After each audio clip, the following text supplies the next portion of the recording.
नमस्कार मंडळी, 90.4 green FM तुम्ही ट्यून केलेला आहे. मी आहे मेधा आणि तुम्ही ऐकताय डॉक्टर्स रूम हा कार्यक्रम.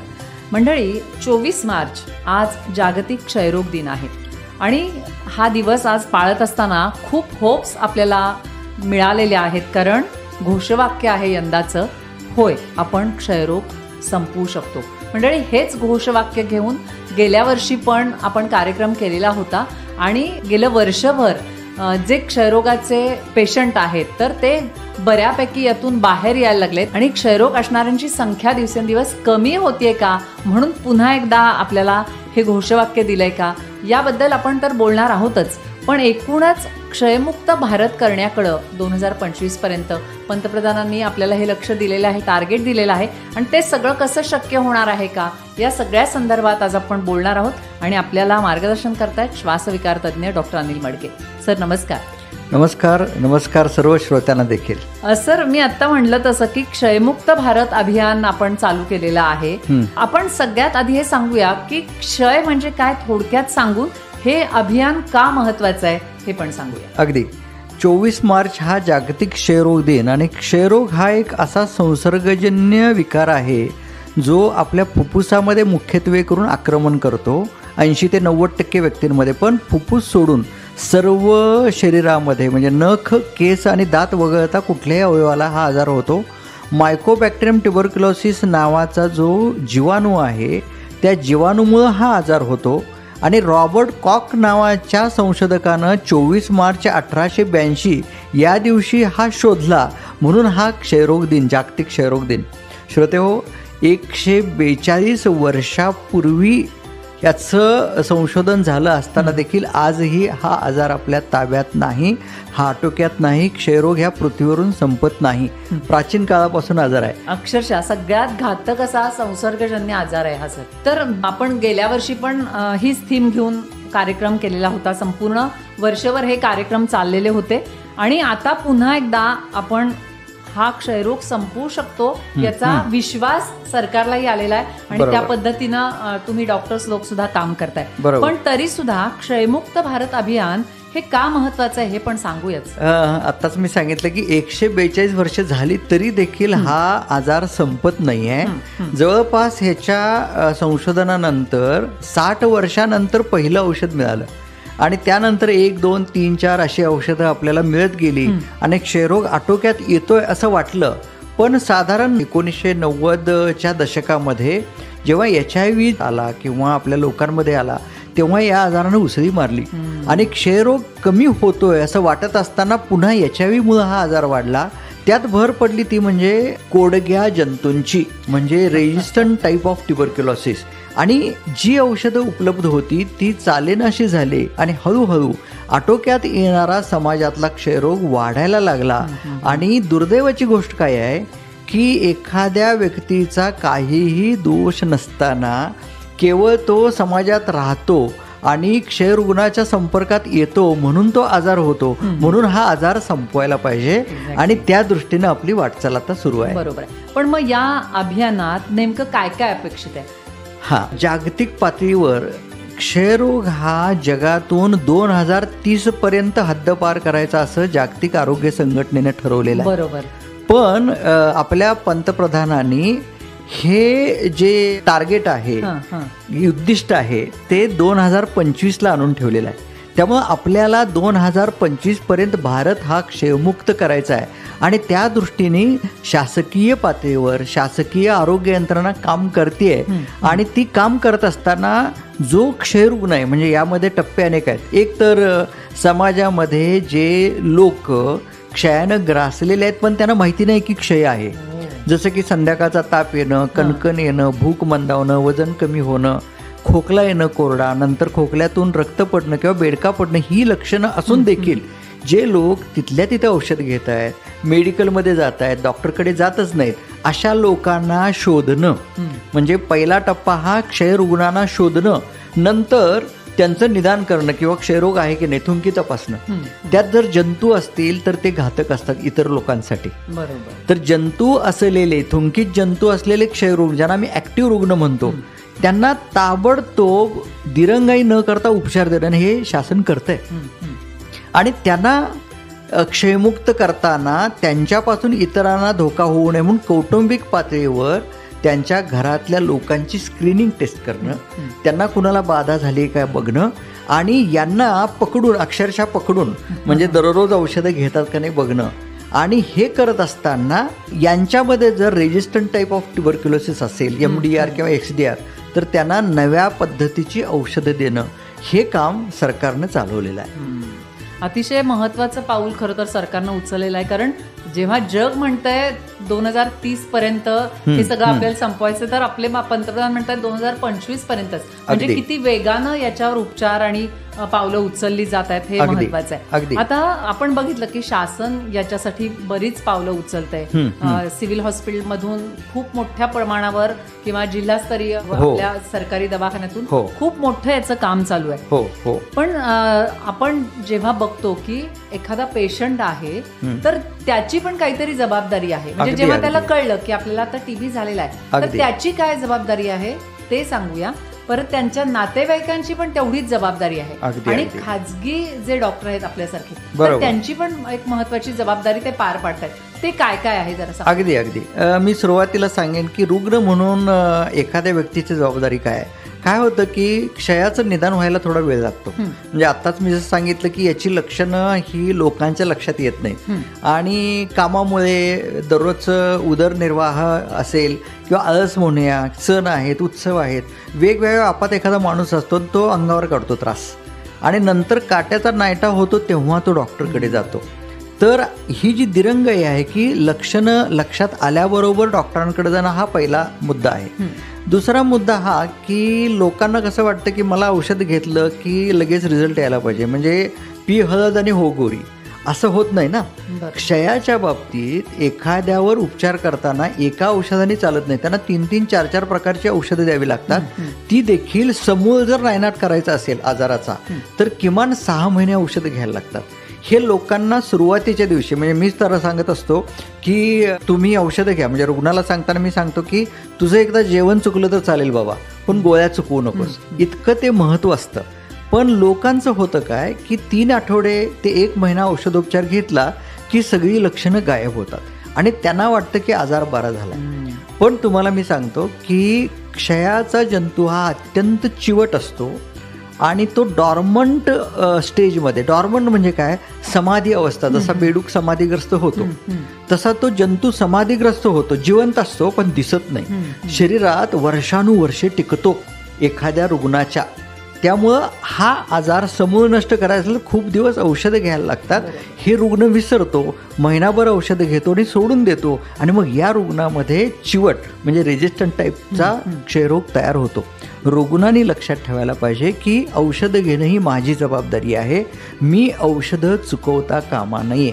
मला वाटतं हे जर प्रत्येकानं अंमलात आणलं तर भारत क्षयमुक्त वेळेत व्हायला वेळ लागणार नाही. आता हे करताना त्या व्यक्तीनं स्वतःची जबाबदारी पण पाळायला पाहिजे. कशी जबाबदारी?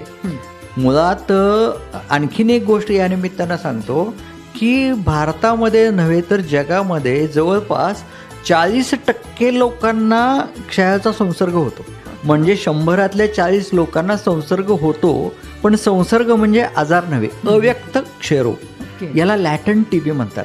आणि हे जे लोक आहेत यांच्यामध्ये क्षयाचा जंतू गेलेला असतो शरीरामध्ये, पण तो व्यक्त झालेला नसतो.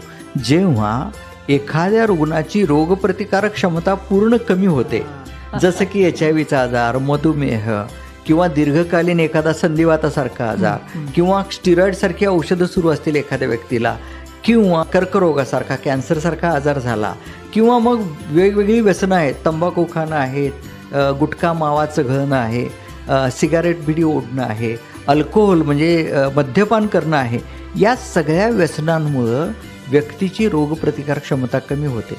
एखाद्याच्या आर्थिक स्थितीमुळं खायला प्यायला मिळत नसेल, लहान मुलांमध्ये कुपोषण असतं, या सगळ्यामुळं हा लॅटंट TB जो आहे, अव्यक्त क्षयरोग, तो क्षयरोगामध्ये रूपांतरित होतो. म्हणून अशा लोकांनी औषधं वेळेवर खाण्याबरोबर प्रथिनयुक्त आहार घ्यायला पाहिजे. आणि तुम्हाला आणखीन एक गोष्ट सांगतो श्रोत्यांच्या माहितीसाठी, आता सरकार प्रत्येक व्यक्तीला ₹500 महिन्याला आहारासाठी देत आहे. ग्रेट.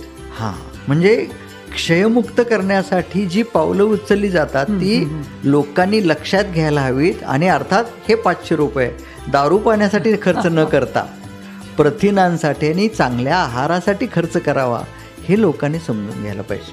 मला वाटतं हे व्यक्तिगत पातळीवरच्या गोष्टी मी सांगितल्या, स्वतःची तब्येत चांगली ठेवणं. नक्कीच या सगळ्या गोष्टी वैयक्तिक पातळीवर व्यक्तिगत पातळीवर मंडळी करायच्या आहेत, तेव्हाच आपल्याला हे जे क्षयमुक्त भारत अभियान आहे ते सक्सेसफुल व्हायला मदत होणार आहे. आता मी सरांना विचारलं की नातेवाईकांनी त्यांच्या काय जबाबदाऱ्या पेलायच्यात, त्याविषयी पण ऐकणार आहे, पण एक ब्रेक घेऊया आणि त्यानंतर ऐकूया.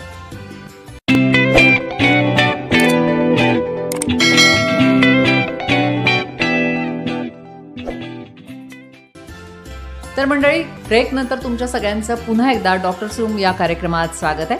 आपल्याबरोबर आज आहेत श्वासविकार तज्ज्ञ डॉक्टर अनिल मडके आणि आपण बोलतोय आज 24 मार्च जागतिक क्षयरोग दिन. तर त्या संदर्भात जेव्हा आपण बघितलं की क्षयमुक्त भारत हे अभियान सरकारनं चालू केलेलं आहे आणि हे सगळं करत असताना पेशंट, त्याचे नातेवाईक आणि त्यांच्यावर उपचार करणारे डॉक्टर आणि शासन हे सगळे मिळून हे काम करतायत, पण क्षयरोग संपवायचा आहे 2025 पर्यंत. तर हे करत असताना आपण या ब्रेकला जाण्यापूर्वी बघितलं की पेशंटची काय जबाबदारी आहे. सर, नातेवाईकांची काय काय जबाबदारी आहे? कारण पेशंट जर गोळ्या व्यवस्थित घेत नसेल, औषध गोळ्या, तर त्याला वेळच्या वेळेला ह्या सगळ्या गोष्टी देणं हातात नेऊन किंवा त्याला ह्याची जागृती निर्माण करणं त्याच्या मनामध्ये, या सुद्धा त्यांच्या जबाबदाऱ्या आहेत ना खरं तर. अगदी अगदी. मुळात महत्वाची गोष्ट अशी की घरात एखादा रुग्ण किंवा एखादी व्यक्ती अशा प्रकारच्या लक्षणांना सामोरे जात असेल की आता जे सांगितलं, खोकला येणं, ताप येणं वगैरे, तर त्याकडे दुर्लक्ष न करता कुटुंब प्रमुखांनी किंवा ज्येष्ठांनी त्या व्यक्तीला नेऊन डॉक्टरपर्यंत भिडवायला हवं. मला असं लक्षात आलंय की लहान मुलांच्याकडे लक्ष जास्त दिलं जातं, पण कुटुंब प्रमुख स्वतःच्या तक्रारींकडे दुर्लक्ष करतो. आणि जर कुटुंब प्रमुख स्त्री असेल किंवा घरात एखादी महिला असेल तर त्या स्वतःच्या तक्रारींकडे दुर्लक्ष करतात. आता जागतिक महिला दिन साजरा झाला आणि आपण महिला शक्ती वगैरे म्हणतोय, पण स्त्रियांनी, भगिनींनी आपल्या लक्षणांना मुरड न घालता तातडीनं डॉक्टरांच्याकडे जावं आणि घरातल्या व्यक्तींनी घरातल्या भगिनींकडे, माता भगिनींकडे लक्ष द्यावं. कारण बऱ्याचदा यांची लक्षणं जास्त प्रमाणात झाल्याशिवाय त्या डॉक्टरकडे येत नाही. हा पहिला भाग. दुसरा भाग जो सांगितला की रुग्ण जो आहे त्याला दिलेली औषधं नीट घेतात की नाही. विशेषतः जे ज्येष्ठ व्यक्ती आहेत त्या व्यक्ती औषधं घ्यायला विसरतात, तेव्हा त्यांना एखादा डबा करून त्यामध्ये औषधांचे डोस देऊन सकाळ संध्याकाळचं एखादी पुडी बांधून असा डबा तयार ठेवा, म्हणजे डोस चुकणार नाही. तिसरा भाग म्हणजे अशा व्यक्तींच्या आहाराकडं दुर्लक्ष न होता त्यांना व्यवस्थित सकस आहार द्यायला पाहिजे. बरेच लोक काय करतात की उपचार घेतात आणि कामावर जातात, म्हणजे कनिष्ठ वर्गातील, कष्टकरी वर्गातील लोक, त्यांना दररोजची रोजीरोटी त्याशिवाय होत नाही, मिळत नाही. तर अशा व्यक्तींनी विश्रांती घ्यायला हवी. कारण उपचार क्षयरोगाचा घेत असताना शरीराला विश्रांती देणं महत्त्वाचं आहे. आणि याच्या उलटचा भाग जो आहे, उलटचा भाग, तो म्हणजे जिममध्ये जाणारा तरुण वर्ग. बरेच IT मध्ये जे लोक काम करतात त्या लोकांना जर क्षयाची बाधा झाली, मुलं मुली, तर त्यांना वेट गेन करायचा असतो, कारण क्षयामुळं वजन कमी झालेलं असतं. तर ते लगेच तातडीनं जिममध्ये जातात. तेही करू नये. डॉक्टरांनी सांगितल्याशिवाय, वजन पुरेसं वाढल्याशिवाय आपला फिटनेस बघू नये. फिट होतो आपोआप. आणि कुटुंब म्हणता म्हणता मला आता इथे रेकॉर्डिंग करत असताना लक्षात येते की आपलं ऑफिस म्हणजे सुद्धा कुटुंब असतं ना. त्यामुळं कुटुंबातल्या, ऑफिसमधल्या एखाद्या व्यक्तीला काही त्रास होत असेल तर आपण आपुलकीने सल्ला द्यावा की बाबा रे, तू डॉक्टरांचा सल्ला घेतलास का. मला वाटतं एवढं करायला पाहिजे. आणि तो रुग्ण क्षयमुक्त होईपर्यंत घरातल्याने त्याचा पाठपुरावा करायला हवा. याबरोबर आत्ताच्या 2024च्या युगामध्ये त्या व्यक्तीची मानसिकता नीट आहे का. म्हणजे घरात गर्दी असते, 4, 5, 6, 7 लोक असतात, पण ती व्यक्ती एकटी कुठेतरी असू शकते.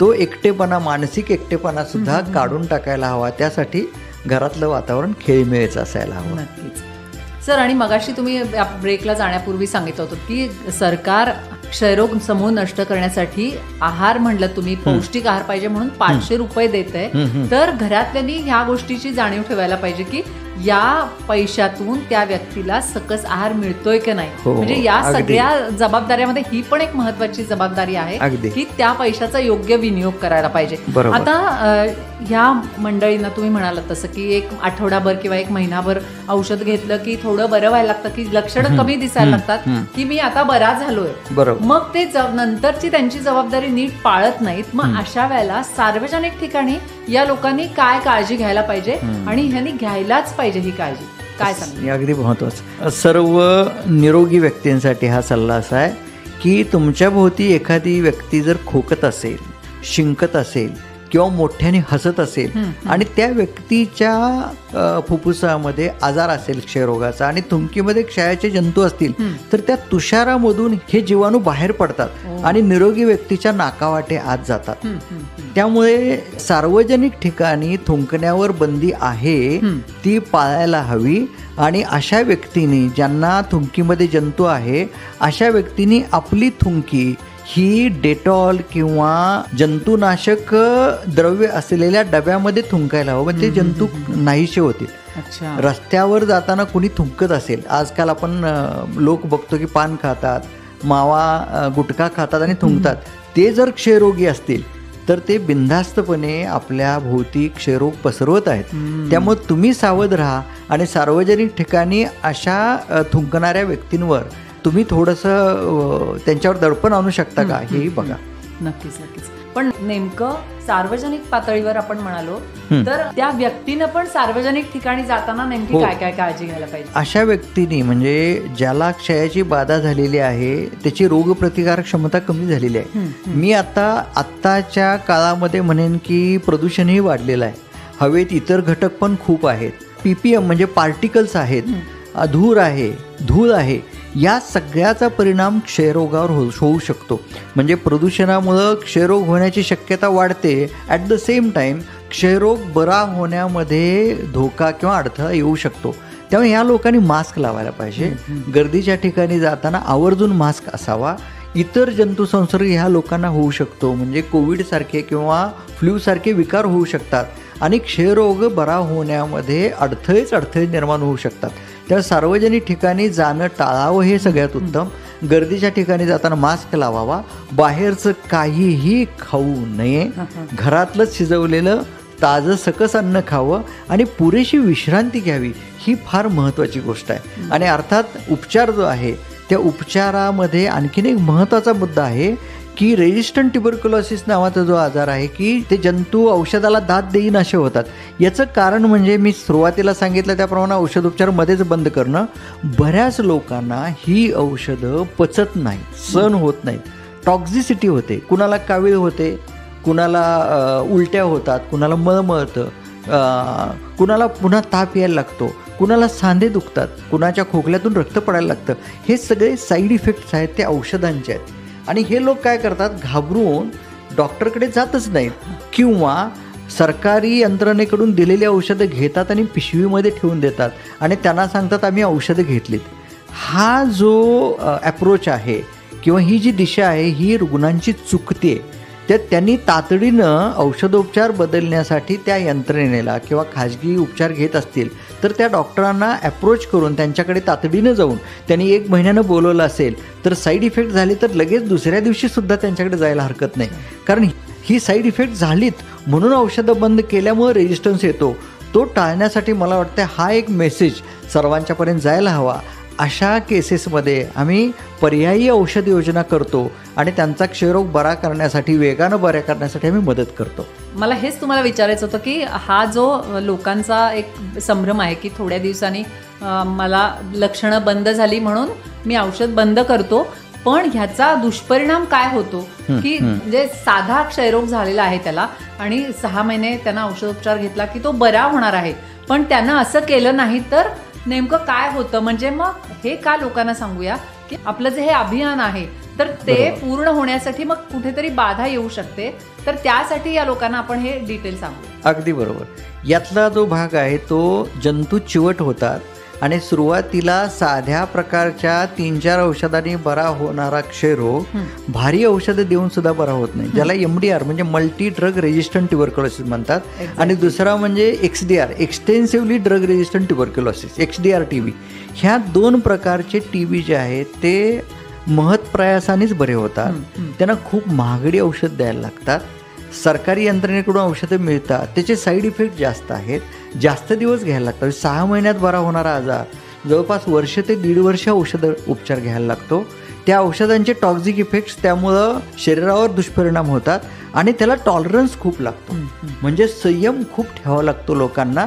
तो बऱ्याच लोकांना ठेवता येत नाही. मग हळूहळू जर या सगळ्या बाजूनी जर तुमच्यावर आक्रमण व्हायला लागली तर रुग्ण हा निराश होऊ शकतो. म्हणून या टप्प्यावर यायला नको. आणि महत्त्वाची गोष्ट, आम्हा सर्वांच्या दृष्टीनं महत्त्वाची कुठली गोष्ट आहे की एखादा क्षयरुग्ण आहे आणि त्याच्या फुफ्फुसामध्ये जंतू आहेत, त्याच्या थुंकीमध्ये जंतू आहेत आणि तो बोलला, तो शिंकला, खोकला, थुंकला, तर ते जंतू निरोगी व्यक्तीकडे जाणार, त्याला क्षयरोग होणार. बघा मी काय सांगतोय, क्षयरुग्ण जेव्हा जंतू देतो तो जंतू कुठल्या प्रकारचा आहे तोच त्या निरोगी व्यक्तीमध्ये जातो. आता जर एखाद्या व्यक्तीला MDR किंवा XDR TB झाला आहे म्हणजे तो जीवाणू जो आहे तो ऑलरेडी रेजिस्टंट आहे, ऑलरेडी तो चिवट आहे, ऑलरेडी तो निर्ढावलेला आहे. तो जंतू जर तुमच्यापर्यंत गेला तर तुम्हालाही त्याच प्रकारचा आजार होतो. आणि एक MDR किंवा XDR TB असलेला रुग्ण वर्षभरात नवीन 15 लोकांना आजार देतो जर त्यांनी उपचार घेतला नाही तर. म्हणून गंभीर आहे. म्हणून तेच घोषवाक्य यावर्षी ठेवलेलं आहे. म्हणून आपल्या सर्वांना अत्यंत गांभीर्यानं या क्षयरोगाच्या विरुद्ध आपल्याला पावलं उचलायला पाहिजेत. मंडळी, हे सगळं ऐकल्यावर तुमच्या लक्षात आलं असेल की क्षयरोगाची सुरुवात आहे आणि अशा वेळेला जर आपल्याला डॉक्टरनी 6 महिन्यापर्यंत ट्रीटमेंट घ्यायला सांगितली तर नक्की ही पूर्ण करा. म्हणजे आत्ता जे भयानक पुढचे प्रकार सांगितले ते होणार नाहीत आणि मग तुम्ही इतरांना ते देणार नाही. आणि हेच आपलं लक्ष आहे की आपल्याला 2025 पर्यंत आपल्याला भारत क्षयमुक्त करायचा आहे. ज्याला क्षय झालेला आहे त्या प्रत्येकाचं हे ध्येय आहे किंवा त्याची ही जबाबदारी आहे की हा आजार पूर्णपणे बरा होईपर्यंत औषध उपचार घ्यायला पाहिजेत. तर मंडळी, आज जागतिक क्षयरोग दिन आहे आणि त्यानिमित्तानं आपण ही सगळी चर्चा केलेली आहे. आपल्याला मार्गदर्शन केलं होतं डॉक्टर अनिल मडके, जे श्वासविकार तज्ज्ञ आहेत. पुन्हा आपण भेटणारच आहोत पुढच्या रविवारी असा एखादा विषय घेऊन. पण आज इथेच थांबतोय. सर, इथं येऊन तुम्ही ही इतकी मोलाची माहिती आमच्या सगळ्या लिसनर्सना दिलीत, मनापासून धन्यवाद. धन्यवाद.